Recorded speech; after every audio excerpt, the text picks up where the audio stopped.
Hello friends, ഇന്നത്തെ എപ്പിസോഡിൽ ജീവൻ നിത്യയുടെ കൂട്ടുകാരിയെ കണ്ട് സംസാരിച്ച വിവരം കൂട്ടുകാരി നിത്യയെ വിളിച്ചറിയിക്കുന്നു. ജീവൻ എന്ന് പറഞ്ഞ ആളിനെ നിന്നെ വിവാഹം കഴിക്കാൻ പോകുന്നെന്നും അയാൾ എന്തോ നിനക്ക് ചേരുന്ന ആളല്ല എന്ന് കൂട്ടുകാരി സംശയം പ്രകടിപ്പിക്കുമ്പോൾ അത് കേട്ട് നിത്യയുടെ മനസ്സിൽ വല്ലാത്ത ആശങ്ക ഉളവാകുന്നു. അതിനുശേഷം വീട്ടിലേക്ക് മടങ്ങിയെത്തുന്ന ജീവൻ അമ്മയുടെ മുന്നിലെത്തി ചില സത്യങ്ങൾ തനിക്ക് വെളിപ്പെടുത്താനുണ്ടെന്ന് പറഞ്ഞ് തന്റെ മൊബൈൽ ഫോണിലെ ആ വീഡിയോ കാണിക്കാനായി റെഡിയാകുന്നു.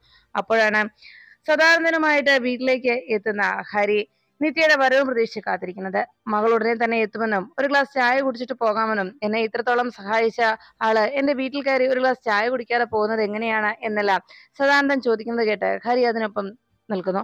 പിന്നീട് വീട്ടിൽ കയറി നിത്യയെ വെയിറ്റ് ചെയ്ത് നിൽക്കുന്ന സമയത്ത് അവിടെ ഇരുന്ന ഹരിയുടെ ആ കവിത ഹരിക്കരികിലേക്ക് പറന്നെത്തുന്നു. ആ പേപ്പർ കയ്യിൽ എത്തിച്ചേരുന്ന സമയത്ത് ഹരി അത് തന്റെ കവിതയാണെന്നറിയാതെ അത് അതുപോലെ തന്നെ തിരിച്ച് സദാനന്ദന്റെ കയ്യിലേക്ക് ഏൽപ്പിക്കുന്നു.